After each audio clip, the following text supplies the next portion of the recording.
সড়কের বর্ধিত অংশের জমি বুঝে না পাওয়ায় আটকে আছে ঝিনাইদহ যশোর মহাসড়ক উন্নয়নের কাজ। এদিকে জমি অধিগ্রহণ সম্পন্ন না করায় বিপাকে পড়েছেন জমির মালিকরা। তবে দ্রুতই এ সমস্যা সমাধান হবে বলে আশ্বাস জেলা প্রশাসনের। ঝিনাইদহ থেকে ফয়সাল আহমেদের প্রতিবেদন। কোথাও চলছে ব্রিজ নির্মাণের জন্য পাইলিং, আবার কোথাও করা হচ্ছে লোড টেস্ট। ঝিনাইদহ যশোর মহাসড়ক ৬ লেনে উন্নতকরণের কাজ শুরু করেছেন ঠিকাদারি প্রতিষ্ঠান। সদর উপজেলার বিষয়খালী চটুলিয়া মোড় ধোপাঘাট ব্রিজ এলাকায় ইতোমধ্যে শেষ হয়েছে পাইলিংয়ের কাজ। করা হচ্ছে ওভারব্রিজের জন্য গার্ডার তৈরি। নির্দিষ্ট সময়ের মধ্যে কাজ বুঝিয়ে দিতে ঠিকাদারি প্রতিষ্ঠান দিনরাত কাজ করলেও প্রধান সমস্যা হয়ে দাঁড়িয়েছে জমি অধিগ্রহণ। এছাড়াও শহরের আলহেরা এলাকায় বিদ্যুতের লাইন স্থানান্তর সম্পন্ন না হওয়ার কাজের কিছুটা বিঘ্ন ঘটেছে। আমাদের কাজের অগ্রগতি খুব ভালোভাবে আগাচ্ছে।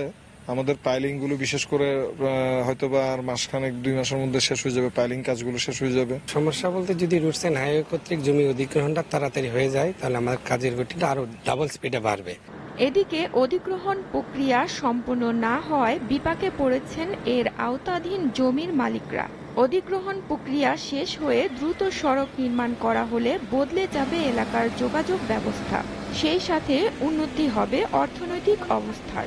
জমি তো খুব দামি জমি, আমাদের ১ শতক জমির দাম ৪ লাখ ৫ লাখ টাকা। এখন সব জমি তো নিয়েছে, আমরা কোনো টাকা টুকি কিচ্ছু পেলাম না। দ্রুত রাস্তাটা হলে আমাদের মঙ্গল হয় সব দিক দিয়ে। সড়ক বিভাগ বলছে জমি দ্রুত বুঝে পেলে নির্দিষ্ট সময়ের মধ্যেই কাজ সম্পূর্ণ করা সম্ভব। আমরা আশা রাখি যে ভূমি অধিগ্রহণটা যত দ্রুত হবে আমাদের কাজের গতিটা তত বৃদ্ধি পাবে এবং আমরা নির্দিষ্ট সময়ে কাজ শেষ করতে পারবো বলে আমার বিশ্বাস। সরকারি কয়েকটি দপ্তর থেকে তথ্য চাওয়া হয়েছে, তারা তথ্য দিতেই দ্রুত অধিগ্রহণ কাজ সম্পূর্ণ করার আশ্বাস জেলা প্রশাসনের। রোয়েদাদ তৈরি করে ফেলতে পারলে আমরা ওদেরকে চিঠি দিয়ে দিব যে এত টাকা টোটাল অধিগ্রহণ বাবদ খরচ হবে। ওরা এই টাকাটা অ্যাকাউন্টে জমা দিয়ে দিলেই আমাদের অধিগ্রহণের প্রক্রিয়া শুরু হয়ে প্রক্রিয়া তো শুরু হয়েই গেছে। আমরা যাদের জমি অধিগ্রহণ করেছে তাদেরকে আমরা টাকা দিয়ে দিতে পারবো।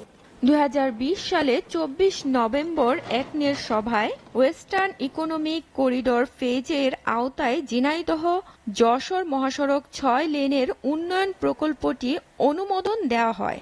২০২৬ সালের জুনে প্রকল্পটির মেয়াদ শেষ হওয়ার কথা। SATV news desk.